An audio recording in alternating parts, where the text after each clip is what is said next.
ನಮಸ್ತೆ ಎಲ್ರಿಗೂ. ಕರ್ನಾಟಕ ರಾಜ್ಯ ನಾನ್ UGC ಅತಿಥಿ ಉಪನ್ಯಾಸಕರ ಸಂಘದ ವತಿಯಿಂದ ರಾಜ್ಯ ಸರ್ಕಾರಕ್ಕೆ ಒಂದು ಮನವಿ ಕೊಡುವಂಥ ಒಂದು ವೇದಿಕೆಯನ್ನು ನಾವು ಇದೇ ತಿಂಗಳು 25ನೇ ತಾರೀಕು ಬೆಂಗಳೂರು ಫ್ರೀಡಮ್ ಪಾರ್ಕಲ್ಲಿ ಹಮ್ಮಿಕೊಂಡಿರೋಂಥದ್ದು. ಈ ಒಂದು ಮನವಿಯ ಕೊಡುವಂಥ ಒಂದು ವೇದಿಕೆಯಲ್ಲಿ ಏನು ರಾಜ್ಯಾದ್ಯಂತ 6600 ಜನ ಅತಿಥಿ ಉಪನ್ಯಾಸಕರು ಉದ್ಯೋಗವನ್ನು ಕಳ್ಕೊಂಡು ಇದು ಹೊರಗಿದ್ದಾರೆ. ನಮಗೆ ಏನು ಪರ್ಯಾಯ ವ್ಯವಸ್ಥೆಯನ್ನು ಕಲ್ಪಿಸಿಕೊಡದೆ ತಕ್ಷಣ ನಮ್ಮನ್ನ ಹೊರಗೆ ಹಾಕಿರೋದ್ರಿಂದ ಕುಟುಂಬ ನಿರ್ವಹಿಸೋದು ತುಂಬ ಕಷ್ಟ ಆಗಿರೋದ್ರಿಂದ ನಾವು ರಾಜ್ಯ ಸರ್ಕಾರಕ್ಕೆ ಒಂದು ಒತ್ತಾಯ ಮಾಡ್ತಾಯಿದ್ದೀವಿ, ಮನವಿಯನ್ನು ಕೂಡ ಕೊಡ್ತಾಯಿದ್ದೀವಿ. ನಾನ್ UGC ಅತಿಥಿ ಉಪನ್ಯಾಸಕರ ಒಂದು ಕುಟುಂಬ ಬೀದಿ ಬಂದಿರೋದ್ರಿಂದ ನೀವು ಅದಕ್ಕೆ ಪರ್ಯಾಯ ವ್ಯವಸ್ಥೆಯನ್ನು ಕಲ್ಪಿಸಿಕೊಡ್ಬೇಕು ಅಂತೇಳಿ ಇದೇ ತಿಂಗಳು 25ನೇ ತಾರೀಕು ಫ್ರೀಡಮ್ ಪಾರ್ಕಲ್ಲಿ ಒಂದು ಬೃಹತ್ ಚಲೋ ಮಾಡ್ತೀವಿ.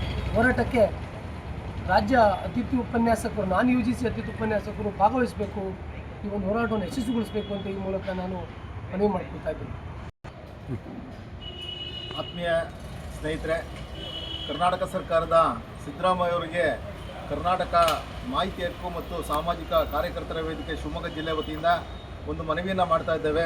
25-26ನೇ ಸಾಲಿನ ಹೊರ ಉಳಿದಂತಹ ಶಿಕ್ಷಕರಿಗೆ ಅತಿಥಿ ಶಿಕ್ಷಕರನ್ನು ಹೊರಗಟ್ಟಿರೋದು ಇದು ಅಕ್ಷಮ್ಯ ಅಪರಾಧ ಆಗುತ್ತೆ. ಬಡವರ ಕಣ್ಣೀರನ್ನು ಒರೆಸುವಂಥ ಸರ್ಕಾರ ಅಂತ ನಾವೆಲ್ಲ ತಿಳಿದಿದ್ದು, ನೀವು ಉಪನ್ಯಾಸಕರಿಗೆ ಶಿಕ್ಷಣ ಕೊಡುವಂಥ ಉಪನ್ಯಾಸಕರಿಗೆ ಬೀದಿಗಿಟ್ಬಿಟ್ಟು ನೀವು ಸರ್ಕಾರ ಮಾಡ್ತಿದ್ದು ಸರಿಯಲ್ಲ.